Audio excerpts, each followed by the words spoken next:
Hello and happy Thanksgiving. I don't know about you, but November can be one of the strangest months of teaching because first of all, we're not in school for a lot of November, and you know, we got like Thanksgiving break and we have a day off for Veterans Day and we have a random e-learning day because voting, and there's just like a lot going on. You're likely like prepping for concerts. You might have those 2 days right before Thanksgiving break, or 3 days, I'm so sorry. And so there's just like, it's just weird. It's just weird. So I'm often looking for something that is just like easy to do, simple but fun. And if you're looking for that too, then you're in the right place, because I have a free turkey rhythm activity that you can use either in centers or as a craft with your kiddos, and they're gonna love it, and it's gonna be not difficult for you, and that is like the gem of what we want to do.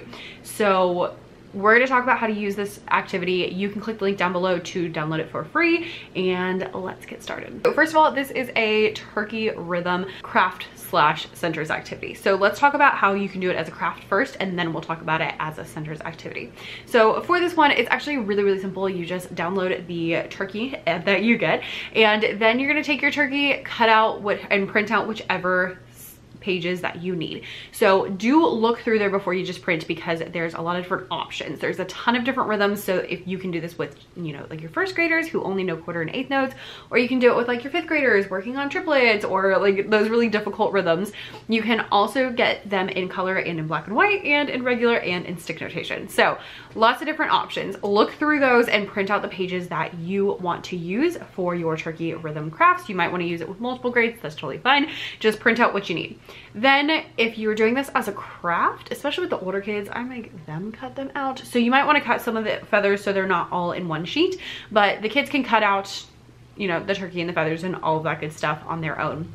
Then they can glue them together on a piece of construction paper. They can add their little nameplate that tells us what their name is. And they can either, if you do it in color, they can just glue it down, or if you do it in black and white, then they can also decorate them, which is super fun.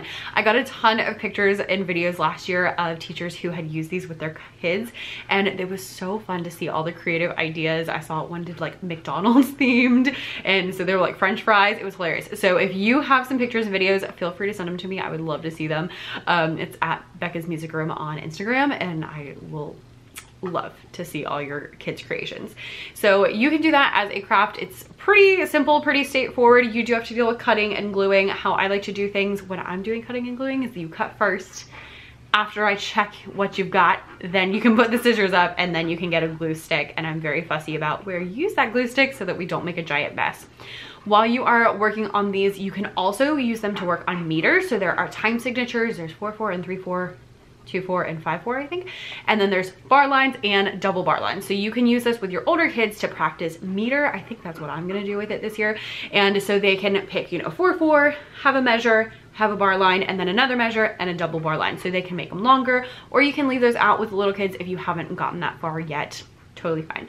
So that's how you use it as a craft. This is a really fun thing to send home so parents can see like, oh, hey, my kid can actually read rhythm, because they often are surprised by that.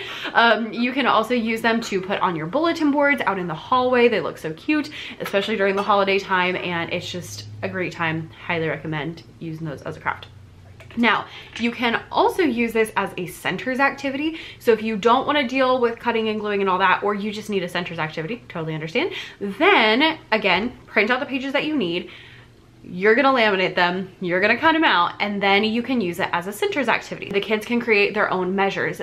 Then they can make a new measure, and they can make a new measure, and they can keep going until time runs out.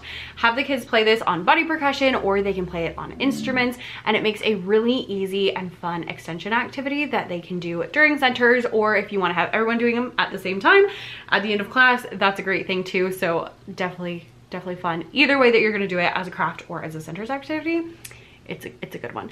Now, if you're wanting to pair this with something, with the little kids, I love to do the song 5 Fat Turkeys, which is super cute. It goes, 5 fat turkeys are we slept all night in the tree. When the cook came around, we couldn't be found, and that's why we're here, you see. And then when the turkeys gets eaten, and then you go down to 4, and so on and so forth. With the older kids, you could pair this with, I don't know any turkey songs for the older kids. If you do, let me know down below. But I use, typically I do Great Big House in New Orleans for the older kids at Thanksgiving time, which goes, Great big house in New Orleans, 40 stories high. Every room that I've been in filled with pumpkin pie. And you can fill it with turkey or mashed potatoes or whatever. And then I also do Pumpkin Pumpkin, which is more of a Halloween song, but you can do it around Thanksgiving instead. And so for this one, I just do pumpkin, pumpkin, round and fat, turn into a jack-o'-lantern just like that. And after Halloween passes, I pull it back out, and then instead of turn into a jack-o'-lantern, we turn into a pumpkin pie. So you can use all those along with your turkey rhythms to just, you know, have a fun Thanksgiving lesson. I will leave the link to the free turkey rhythms down below, as well as I will leave a link to some other videos that have other Thanksgiving lessons. So if you want just more ideas for what you can do at Thanksgiving time, I have like a whole bunch of different ones that you can check out down below in the description. Happy Thanksgiving, and I'll see you next time. Bye.